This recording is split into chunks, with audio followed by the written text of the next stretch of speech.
On December 12th of 1975, Tommy Shore joined the band Styx. This the Rock and Roll Weatherman. My name is Sean Morrison, and yes, it is a 50-year anniversary. And as I always said, Tommy Shore was a very important part to Styx. I always felt that if he did not join the band, Styx would have broken up after the Equinox album.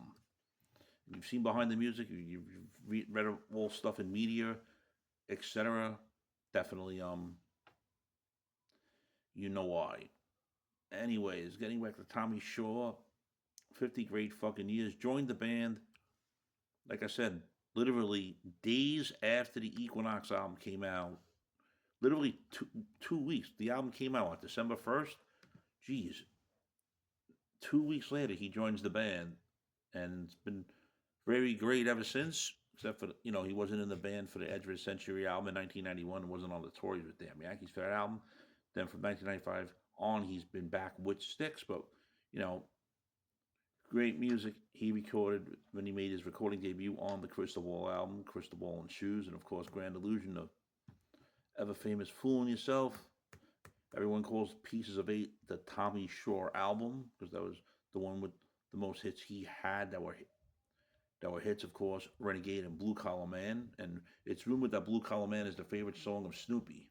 But we have to we have to confirm that. I heard he dances and says, "Give me a job, give me security." It's an inside joke for myself and Janaki. Then of course Cornerstone. Of course, remember him with Lights, Never Say Never, Love in the Midnight. Always awesome to hear. Then we go to Paradise Theater. He's of course his biggest single as a Styx member with Too Much Time on My Hands, and of course the one I like on that album, She Cares. Kilroy was here, was the Roboto album with Mr. Roboto, but I do like his version of, I do like the song Cold War, which of course Tommy Shaw sung. Wanted it as a single, but it never happened. Something like that, or whatever. It didn't happen. Brave New World was the first album he did a return on. And that of course had a lot of great songs on there. Everything is Cool, number one. Many others. Cyclorama, of course.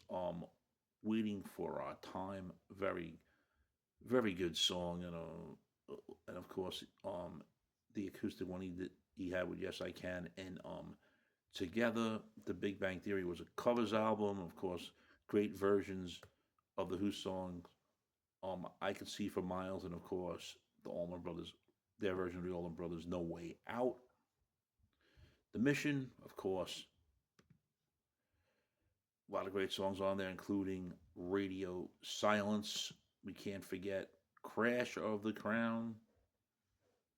Of course, a lot of great songs on there. Crash of the Crown was each got Tommy Shore, James Young, and Lawrence Gowan each had vocal parts in that song. What else did we have? A lot of great songs Shore had on there. Reveries, hold back the darkness, common ground. They're all there, and of course to those.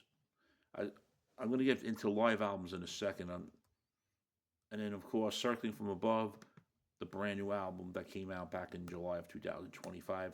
Lots of great songs on there. Of course, Build and Destroy is definitely going to be in my top 10 list of Styx songs. Of course, Michigan, um, Blue Eye Raven, Forgive, those great songs are on there as well. Friends, if you're not subscribed to the Sean Morrison YouTube channel, please do so. Everyone else has to subscribe. We thank you very much for the continued love, honor, and support. It's greatly appreciated. 1997, there was a live release, Return to Paradise, and it was celebrating the Return to the Paradise Theater. That's what it was. But Tommy had a couple studio songs on there, which did include On My Way and Dear John, which was written for the late John Panazzo. And of course, let's not forget on The Mission, other songs on there that he did, and which included 100 million miles from home, and then of course I mentioned Radio Silence before. Let's not forget Reg Storm as well, and the Greater Good with Lawrence Gowan. So there you are, friends. 50 years of Tommy Shaw. Actually, 50 years since he's joined Styx. It feels like it's forever, but, the 50-year anniversary, a great anniversary. Should be a national holiday. They should close the stock markets now to celebrate the 50 years of Tommy Shaw and Styx. I know I'm being a wise guy, but just proving the facts, 50 years of Tommy Shaw and Styx. Your thoughts, friends? Shame, shame, shame.